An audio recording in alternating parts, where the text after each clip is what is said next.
আজিৰ ল'ৰা ছোৱালীবিলাকে অসমীয়া বিষয়টো বৰ টান পায়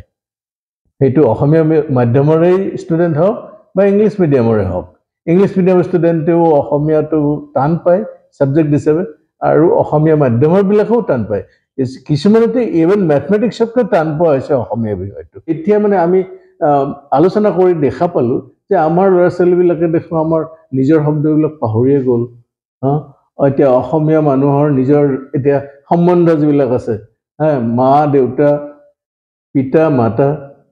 ভাই ভনী বাইদেউ এইবিলাক শব্দ যে আছে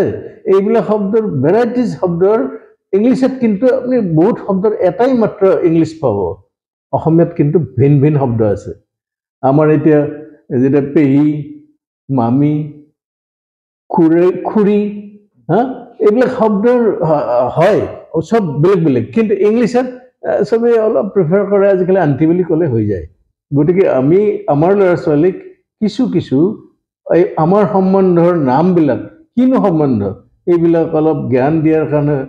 প্ৰয়োজন হৈছে আৰু সেই কাৰণে এই কিতাপখনত এই বস্তুটো আছে এটা চেপ্টাৰ আছে অন ৰিলেটিভছ মানে আমাৰ জ্ঞাতি কুটুম সকলৰ বিভিন্ন নাম মানে জ্ঞাতি কুটুমৰ নাম মানে কি আৰু জ্ঞাতি কুটুমৰ এতিয়া সেই চেপ্টাৰটোত কথাবিলাক এতিয়া ডাঙৰ মা বুলি ক'লে ডাঙৰ মা বুলিও কয় ডাঙৰ আই বুলিও কয় ইংলিছত আন্টেদি হৈ যায় তেনেকে এতিয়া ডাঙৰ পিতা বৰদেউতা মানে ফাদাৰ্ছ এল্ডাৰ ব্ৰাদাৰ এই বৰদেউতা আৰু ডাঙৰ পিতা এইটো ফাদাৰ্ছ এল্ডাৰ ব্ৰাদাৰ ইংলিছতো বহুত শব্দ লিখিব লাগে না ফাদাৰ্ছ এল্ডাৰ ব্ৰাদাৰ অসমীয়াত বৰদেউতা বুলি হৈ যায়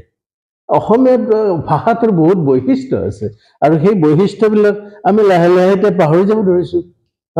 এতিয়া ধৰক এতিয়া পিতামহী বুলি এটা শব্দ আছে পিতামহী পুৰণা শব্দ আৰু সেইটো